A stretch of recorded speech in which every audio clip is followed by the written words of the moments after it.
할렐루야. 우리 찬양 받으신 주님께 영광의 박수 올립시다. 주님 감사합니다.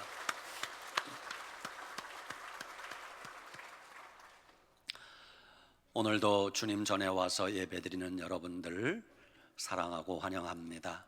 그리고 아직도 가정에서 영상 예배드리는 여러분들에게도 같은 주님의 은혜가 넘치시기를 바랍니다. 오늘 여러분에게 증거할 말씀의 제목 같이 한번 따라합시다. 회개해야 할 두 가지 죄악. 먼저 설교하기 전에 우리 여자 성도님들에게 질문 하나 해보겠습니다. 얼굴 화장할 때, 메이크업 할 때 제일 중요한 것이 뭔가요? 첫째, 값비싼 화장품을 사는 겁니까? 그럴 수 있습니다. 둘째, 화장하는 전문 기술을 배우는 겁니까? 그럴 수 있습니다. 그런데 얼굴 화장할 때 그보다 더 중요한 것이 있습니다. 그게 뭔 줄 아십니까? 딥 클렌징. Do you know?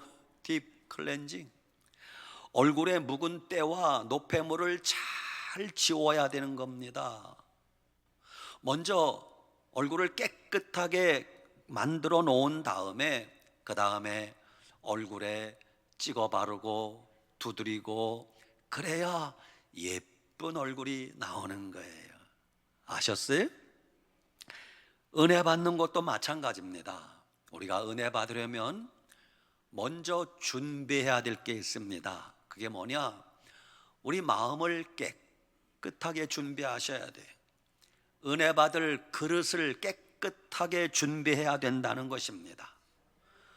은혜 받을 깨끗한 그릇을 준비한다. 그것을 성경적인 전문 용어로 회개라고 하는 것이에요. 회개에 대한 이야기를 하면 믿음이 살아있는 사람은, 은혜 받은 사람은 회개하라는 그 말씀이 그렇게 감사할 수가 없어요. 아멘, 아멘이 저절로 나와요. 그런데 지금 믿음이 냉랭하고 믿음이 병들거나 죽은 사람은 이상하게도 회개하라는 말이 그렇게 듣기가 싫어. 이상하지 않아요? 저는 요즘 목사로서 한 가지 저만의 걱정거리가 하나 있어요. 그게 뭔 줄 아세요? 요즘 대부분의 사람들이 긴장이 좀 풀어지는 것 같아요. 왜? 이제 코로나 백신 2번만 맞으면 모임도 자유롭게 할 수 있단다. 해외여행도 마음대로 갈 수 있단다. 아주 기대감에 부풀어 있습니다.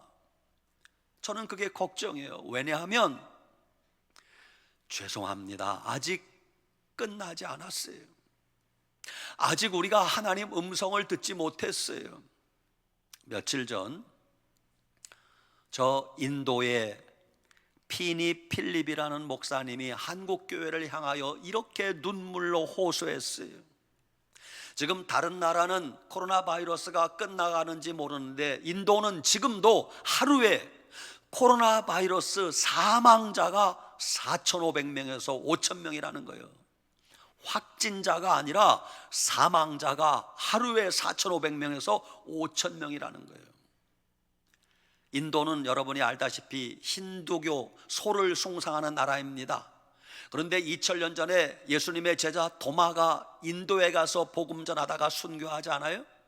그 도마의 제자들이 지금도 기독교 신앙을 가지고 있는데 이번 코로나 바이러스에 인도의 그 교회를 섬기는 목회자가 1000여 명이 사망했다는 거예요. 여러분 생각해 보세요. 1000여 명의 목회자가 사망했다면 그 교회는 어떻게 되겠어요? 아직 위기가 끝나지 않았습니다. 그런데 우리는 지금 벌써 긴장을 풀려고 하고 있으니 안타깝기 그지없어요. 오늘 에레미야 2장 13절에 주님이 우리에게 두 가지 죄악을 지적하시는데, 첫째, 내 백성이 두 가지 악을 행하였나니 곧 그들이 생수의 근원되는 나를 버린 것과 그래요. 첫 번째 우리의 죄악은 생수의 근원되는 하나님을 버렸다는 것입니다. 우리는 죄라고 하면 뭘 생각합니까? 도둑질하는 죄, 살인하고 간음하는 죄, 이런 것이 큰 죄라고 생각합니다. 물론 그것도 죄입니다. 그런데 오늘 에레미야 2장 13절에서 하나님이 지적하는 가장 큰 죄는 너희가 생수의 근원되는 하나님을 버렸다는 거예요. 하나님이 누구신지를 잘 알아야 됩니다. 하나님은 생수의 근원되는 분이에요. 하나님은 생명의 근원이 되십니다. 하나님은 행복의 근원이 되십니다. 하나님은 만복의 근원이 되십니다. 하나님은 모든 것의 근원이 되시는 분인데, 그런 생수의 근원되는 하나님을 버리고 우리 인간이 어떻게 살 수 있단 말입니까? 물이 없이는 인간이 살 수 없습니다. 이처럼 생수의 근원되는 하나님을 버리면 인간은 살 수 없다는 거예요. 만약 인간이 그런 소중한 하나님을 버린다면 그것이 하나님 앞에 가장 큰 죄악이라고 오늘 지적하는 것이에요. 우리가 인생을 살면서 가차없이 버려야 될 것이 있어요. 여러분, 어떤 것을 가차없이 버려야 됩니까? 쓰레기 버리면서 아까워하는 사람 없어요.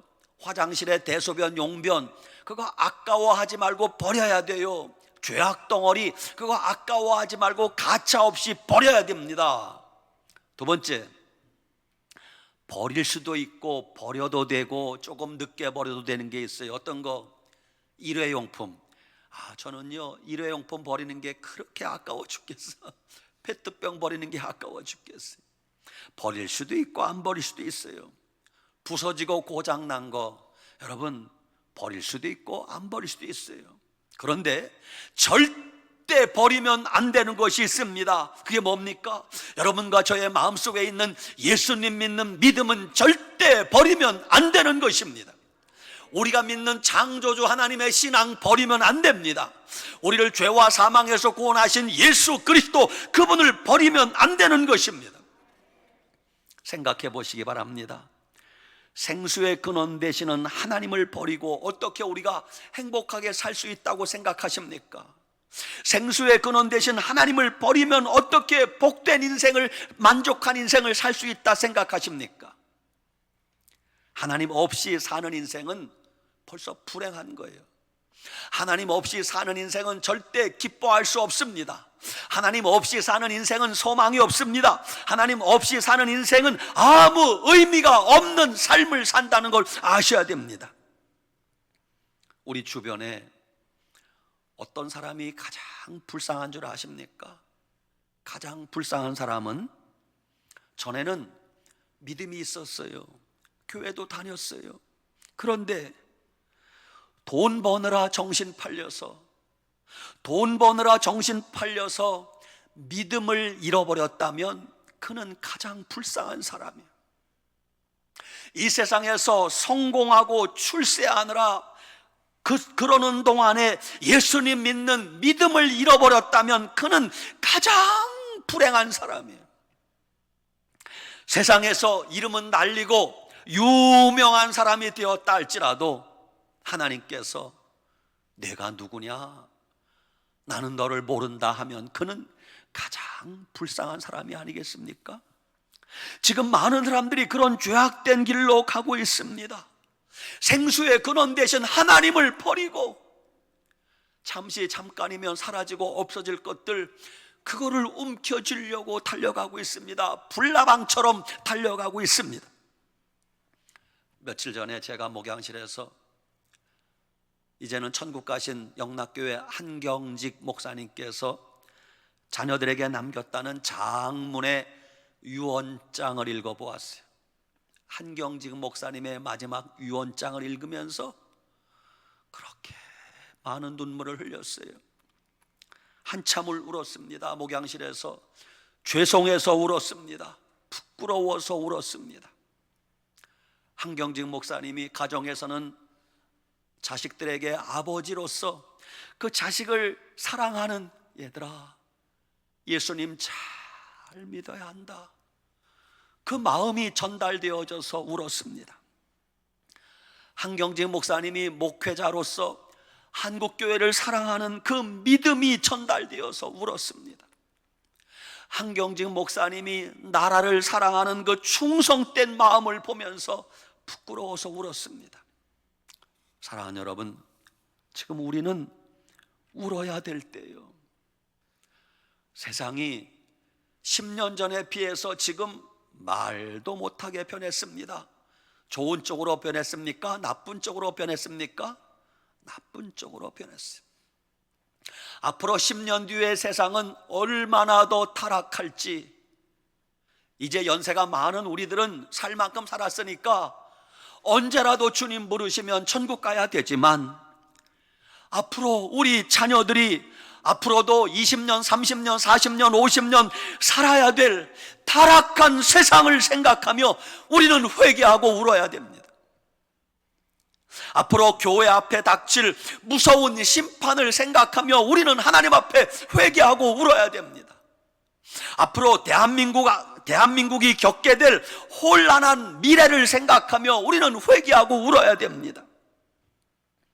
지금 울면 하나님 앞에서 웃게 될 것이. 두 번째 죄악, 너희가 스스로 웅덩이를 팠다. 스스로 웅덩이를 팠다. 웅덩이가 뭐예요? 웅덩이 하면 우리는 길을 가다가 조금 움푹 파인 웅덩이, 그 정도를 생각해요. 저도 그렇게 생각했습니다. 그런데 오래전에 우리 목회자들이 성지순례를 간 적이 있어요. 가이드하는 이스라엘의 현지 목사님이 우리를 어디로 데리고 갔어요. 그러면서 한 장소를 보여주는데 무슨 큰 지하실 같아요.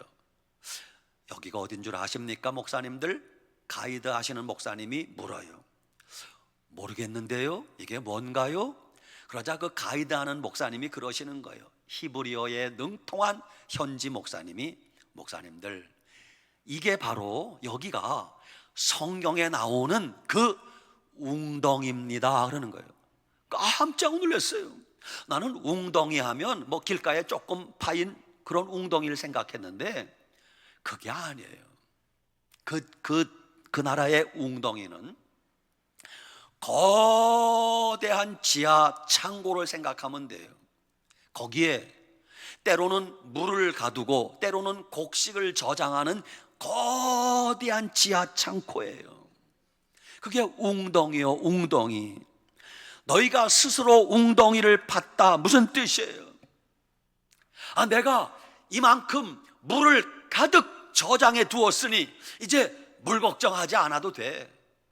내가 이 엄청난 지하실에 곡식을 가득 쌓아두었으니 이제 곡식 먹을 거 걱정하지 않아도 돼. 그러면서 교만하고 자만하게 되었다는 거예요. 내가 이룩해 놓은 업적, 성공의 금자탑, 내가 이룩한 높은 바벨탑, 그것을 바라보면서 자만하고 교만에 빠진 우리를 향하여 너희가 스스로 웅덩이를 팠다는 거예요. 지금도 우리가 사람마다 얼마나 많은 웅덩이를 팠습니까? 지식의 웅덩이를 파놓고 이만하면 재물의 웅덩이를 파놓고 이 정도면 평생 먹고 살아도 돼. 쾌락의 향락의 웅덩이를 파놓고 역시 인생은 즐기는 거야, 엔조이 하는 거야. 그것이 바로 우리 인간이 스스로 판 웅덩이라는 거예요.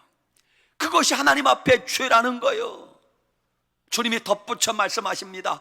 그런데 얘들아, 그 웅덩이가 터진 웅덩이인 줄 알지 못하느냐? 그 웅덩이에 가이드 목사님이 그럽니다. 웅덩이에 물을 저장하려고 옛날에는 시멘트가 없었어요. 그래서 그 중동 지역에, 그 지역에만 나는 시멘트 같은 역할을 하는 흙이 있대요. 그래서 그 웅덩이 사방 벽에 그 흙을 바르면 물이 새나가지 않는 거예요. 그런데 세월이 지나면 귀퉁이가 깨집니다. 부서집니다. 그러면 그 거대한 지하 저장고에 물이 하룻밤새 다 빠진다는 거예요. 그게 터진 웅덩이요, 터진 웅덩이. 우리가 애지중지 모아놓고 쌓아둔 그 웅덩이에 귀퉁이가 깨져서 물이 새나가고 다 지금 빠져나가는 거예요. 하룻밤이면 다 빠져나갑니다. 며칠이면 다 새나가는데 우리가 그것을 모르고 움켜쥐고 있다는 것입니다. 사랑하는 여러분, 주님이 우리에게 말씀하세요. 얘들아, 그 터진 웅덩이 붙들지 말아라. 이미 새나가고 있다. 너희의 생명이 새나가고 너희의 인생이 새나가고 너희의 기쁨이 새나가고 있다. 나를 찾으라. 내게 돌아오라고 주님이 말씀하시는 거예요. 하나님께 돌아가는 첫 발걸음이 하나님을 찾는 거예요. 하나님을 찾는 첫 발걸음이 하나님 앞에 회개하는 것입니다. 회개가 무엇입니까? 회개는 헬라어의 메타노이아라는 단어를 썼는데 그것은 마음과 생각을 완전히 바꾼다, 그런 뜻이에요. 내 마음과 생각을 180도 돌이킨다, 그 뜻이요. 360도가 아닙니다. 360도 돌이키면 어떻게 돼요? 제자리요, 원위치요. 180도 돌이키는 거예요. 오늘날 우리의 문제는 회개하라는 소리에 귀를 기울이지 않아요. 회개하라는 말을 선포하지도 않고 듣기도 싫어합니다. 야고보 4장 8절에 주님이 이렇게 말씀하십니다. 하나님을 가까이 하라. 그리하면 너희를 가까이 하시리라. 죄인들아, 손을 깨끗이 하라. 두 마음을 품은 자들아, 성결하게 하라. 여기서 회개가 무엇인지를 알 수 있어요. 첫째, 회개는 따라합시다. 하나님을 가까이 하는 겁니다. 그게 회개예요.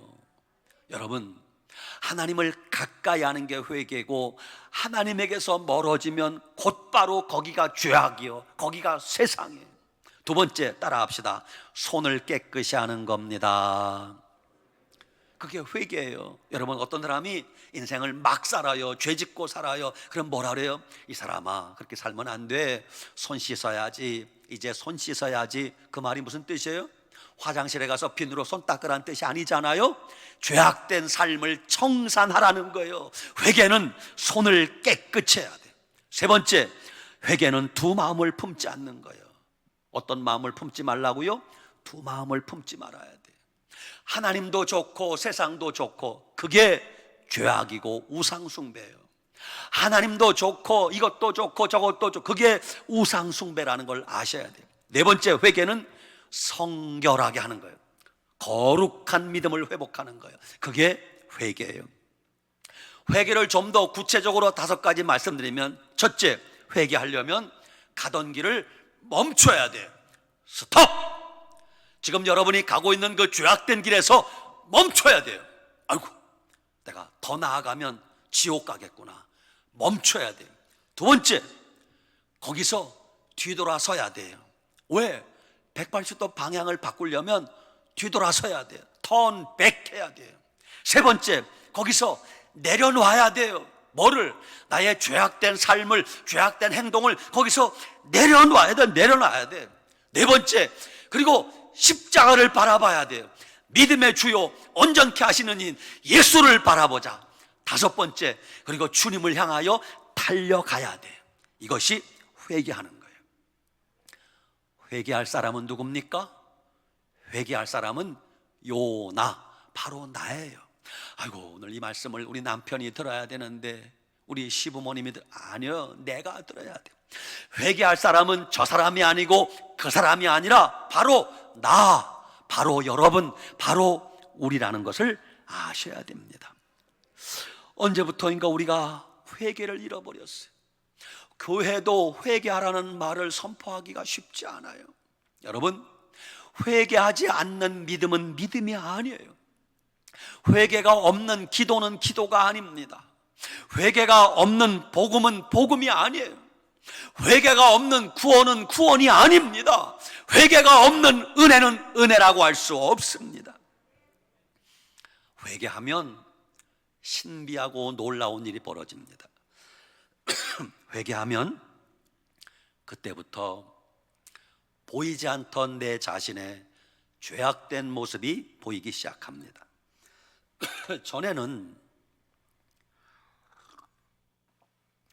회개하기 전에는 어쩌면 그렇게 다른 사람 잘못하는 게 잘 보이는지, 저 사람이 문제, 저 사람이 딴 사람이 잘 보여. 그런데 하나님 앞에서 정말 회개하고 나면 다른 사람 잘못한 게, 다른 사람 죄가 보이지 않아. 그때부터 내 죄가 보이는데, 내가 얼마나 추하고 더러운지, 속속들이 시커멓고 죄악투성인 내 모습을 보며 발버둥치며 울게 돼요. 그게 회개의 은혜가 임한 거예요. 여러분, 회개하면 하나님께서 은혜를 부어주시는데 이름하여 폭포수 같은 은혜라고 해요. 뭐 찔끔찔끔 가랑비, 이슬비 같은 은혜가 아니라 폭포수 같은 은혜를 부어주시는데, 회개하고 그런 은혜를 받게 되면요, 찬송 부르는 게 달라요. 벌써 찬송가 한 소절을 부르기 전에 눈물이 나와요. 두 손 들고 찬양합니다. 한 소절 부르면 눈물이 나와요. 회개하고 하나님의 은혜를 받으면 기도하려고 눈만 감아도 벌써 주님의 은혜가 생각되어서 눈물이 흘러요. 회개하고 주님의 은혜를 받으면, 여러분, 저 예배당 입구만 들어서도, 주차장에만 들어서도 벌써 가슴이 뛰고 설레고 감격이 밀려옵니다. 주님, 저 교회 왔어요. 더 자주 오고 싶은데 코로나 바이러스 때문에 오지 말라고 해서 못 왔어요. 주님 감사해요. 막 가슴이 벌렁거리고 주체할 수가 없어요. 회개하면 어떤 일이 벌어지는 줄 아세요? 회개하면 내 영혼 깊은 곳에서부터 근본적인 변화가 일어나요. 회개하면 삶의 모든 면에서 상상할 수 없는 놀라운 변화가 일어나기 시작해요. 가장 큰 변화가 뭔 줄 아세요? 그 전에는 예수님 참 안 믿어집니다. 그런데 회개하고 은혜를 받으면 예수님이 믿어지는데, 어떻게 믿어지는가? 그냥 믿어져요. 그냥 아멘이 나오고요, 그냥 믿어져요. 설명이 필요 없어요. 그냥 믿어지는 거예요. 이게 회개한 자에게 주시는 하나님의 은혜입니다. 회개하면 재미난 일도 있어요. 여러분, 하나님 앞에 진짜 회개해 보세요.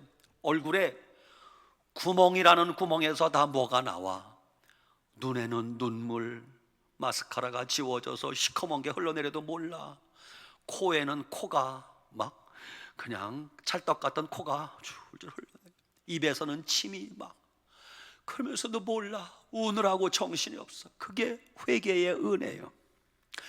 여러분, 회개하고 나면 눈으로 보이는 사물이 달라져요.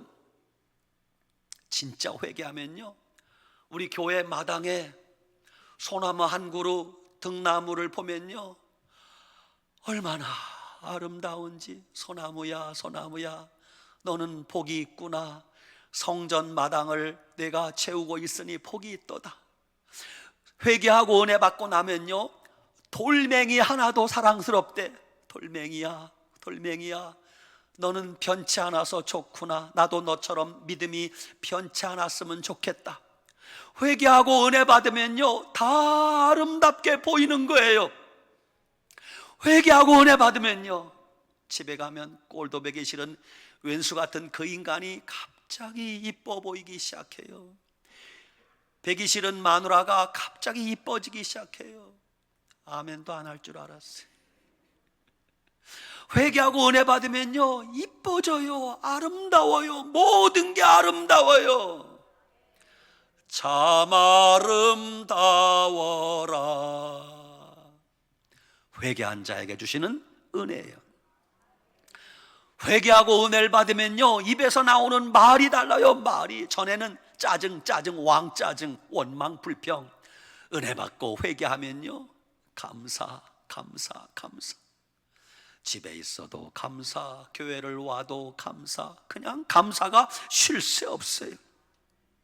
성경에 하나님은 회개하는 자를 외면한 적이 없어요. 다윗 왕이 무서운 죄를 짓고도 나중에 나단 선자의 책망을 받고 회개할 때 하나님은 기꺼이 그를 용서해 주잖아요.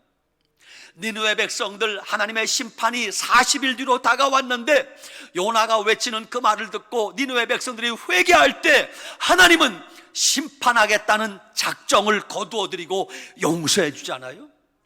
베드로 큰 소리 뻥뻥 치고 다른 사람은 다 주님을 부인할지라도 나는 절대 그런 일이 없습니다. 나는 죽는 데까지 주님을 따라가겠습니다. 그런 베드로가 새벽다 울기 전에 3번을 예수님을 부인하는데 저주하면서 부인해요.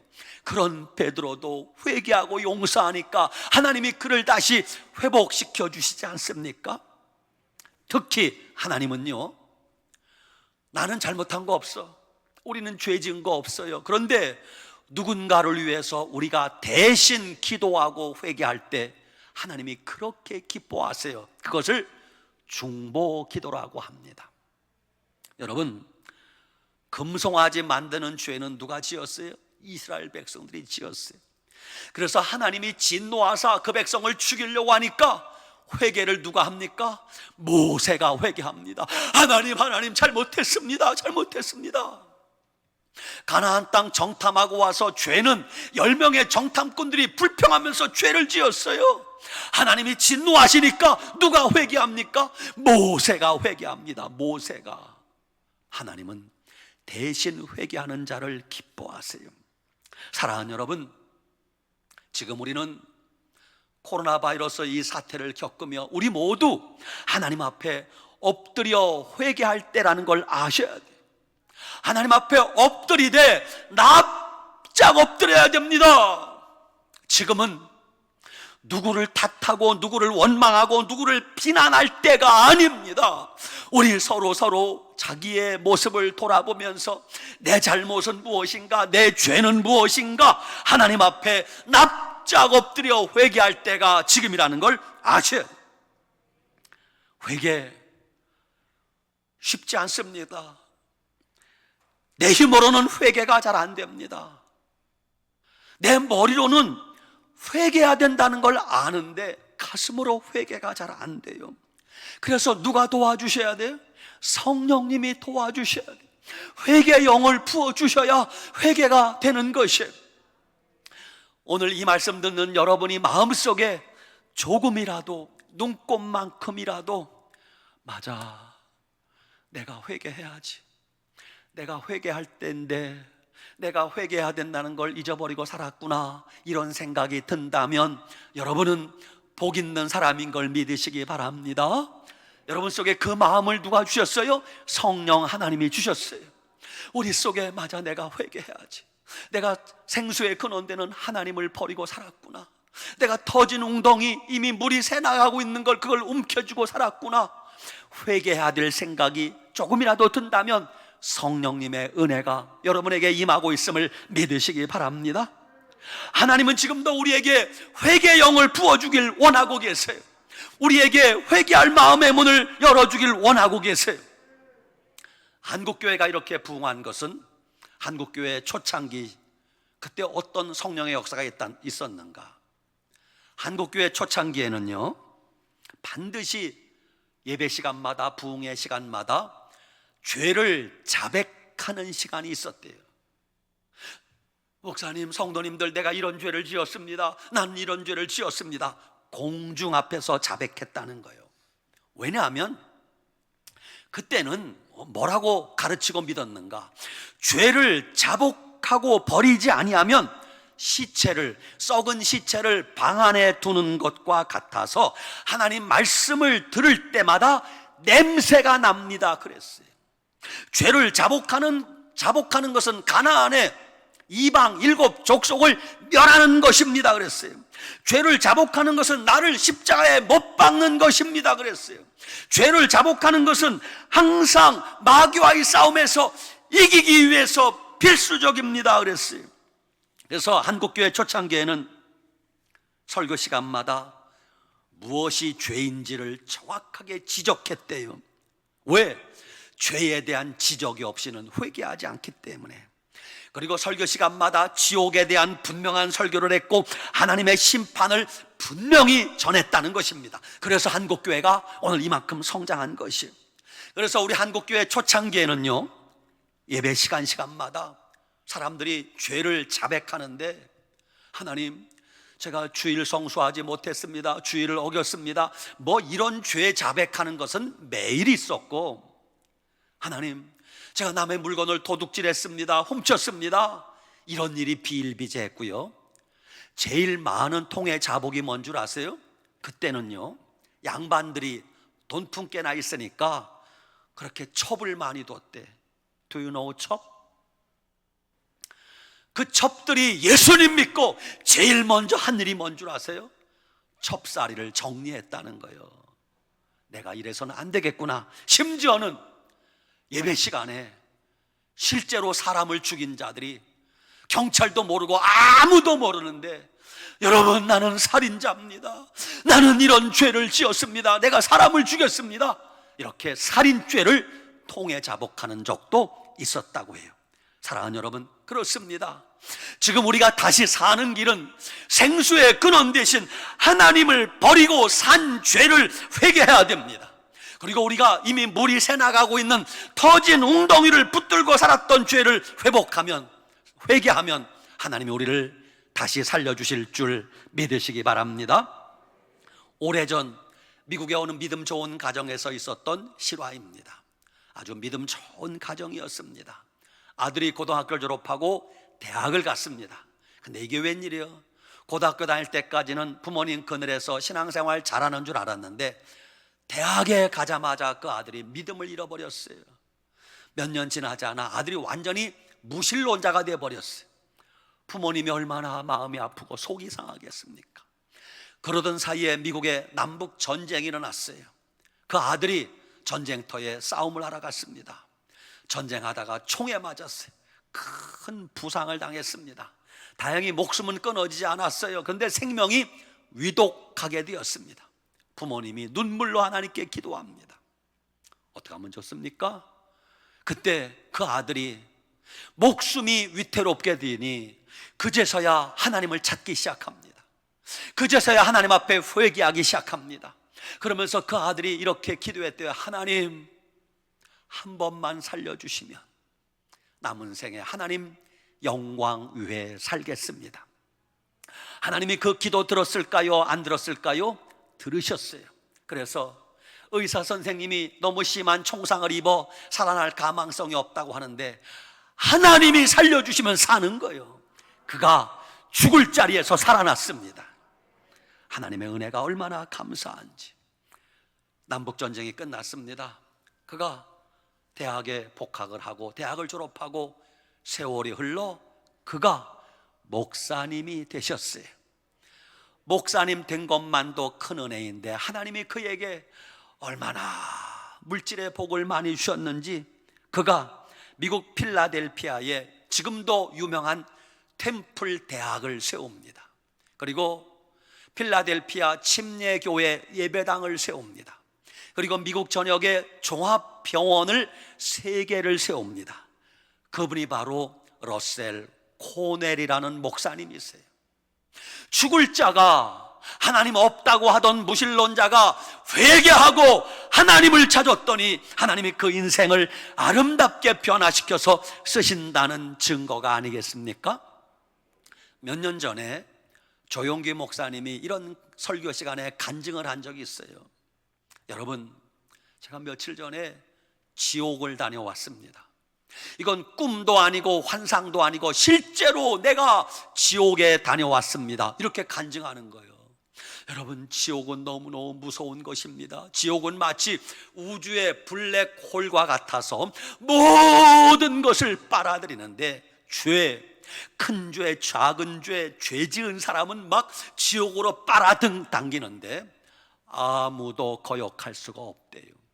조용기 목사님도 그 지옥에 떨어지는데 얼마나 무서운지, 이 세상에서 가장 무서운 것에 곱하기 수억 배 하는 것보다 더 무섭다는 거예요. 그래서 그때 생각에 차라리 내가 태어나지 않았으면 좋았을 것을, 그런 생각이 든대요. 그렇게 막 지옥으로 막 떨어지는데 갑자기 하나님 음성이 들리더래요. 뭐라고? 예수님의 보혈을 찾으라, 예수님의 보혈을 찾으라. 그래서 정신이 번쩍 들어서 아주 무서워서 모기만한 소리로 예수님의 보혈, 예수님의 보혈 이렇게 찾았더니 지옥으로 떨어지던 자기 몸이 딱 멈추더라는 거예요. 할렐루야. 그리고 끊임없이 예수님의 보혈, 예수님의 보혈을 찾았더니 지옥에서 떨어지던 자기가 멈추어서 다시 지옥 바깥으로 위로 솟아올라서 지옥에서 빠져나왔다. 할렐루야. 그러면서 조용기 목사님이 그러세요. 여러분, 절대 지옥 가면 안 됩니다. 너무너무 지옥은 무서운 곳입니다. 지옥 가지 않으려면 예수님 잘 믿으셔야 됩니다. 예수님의 십자가 보혈을 믿으셔야 됩니다. 그렇게 조용기 목사님이 호소하시더라고요. 사랑하는 여러분, 우리도 마찬가지입니다. 이제 우리가 생수의 근원 되신 하나님을 혹시 버리지는 않았습니까? 다시 하나님을 찾으시기 바랍니다. 하나님을 붙드시기 바랍니다. 터진 웅덩이, 내가 쌓아놓은 그 금자탑, 그 바벨탑 다 무너지게 될 것이에요. 예수님만 붙드시기 바랍니다. 그래야 살게 될 것이에요. 이제 설교는 마쳤습니다. 눈을 감으시기 바랍니다. 두 손을 여러분 가슴에 대세요. 왼쪽 가슴, 심장이 팔딱팔딱거리는 그 위에 가슴에 손을 대시기 바랍니다. 우리 하나님께 1분 동안만 기도하기 원합니다. 하나님, 그동안 제가 어리석어서 생수의 근원되는 하나님을 버리고 살았습니다.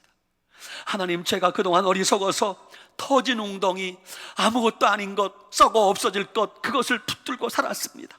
하나님, 이제라도 생수의 근원 되신 하나님을 붙들게 하여 주시옵소서. 나를 구원하실 예수 그리스도만 의지하게 도와주시옵소서. 우리 하나님 앞에 1분 동안만 소리내서 결단하고 다짐하고 회개하는 기도를 1분만 드리겠습니다. 다 같이 기도합니다. 하나님 아버지, 감사합니다. 그렇습니다. 하나님, 그동안 우리가 생수의 근원 되신 하나님을 버리고 살지는 않았습니까? 돈 버느라 정신을 팔려서 세상에서 성공, 출세에 우리의 마음을 빼앗겨서 생수의 근원 되신 하나님을 잊어버리고 살았습니다.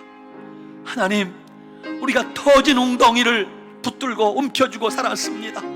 하나님, 내가 이룩해 놓은 업적, 내가 이룩해 놓은 금자탑, 내가 쌓아 올린 바벨탑, 그것이 영원한 줄 알고 살았습니다. 하나님, 이제 그것을 움켜쥐지 말고 전능하신 하나님, 생수의 근원 되신 하나님을 의지하고 살게 하여 주시옵소서. 예수 그리스도, 예수 그리스도, 예수 그리스도, 예수 그리스도 한 분만을 붙들고 살게 하여 주시옵소서. 우리를 죄와 사망에서 구원하실 예수님 한 분만 의지하고 믿음으로 살게 하여 주시옵소서. 아버지 하나님, 감사하고 감사합니다. 그동안 우리가 생수의 근원 되신 하나님을 버렸다면 하나님 용서해 주시고 다시 그 하나님을 붙들고 다시 그 하나님을 찾게 하여 주시옵소서. 하나님, 터진 웅덩이 움켜쥐고 있진 않습니까?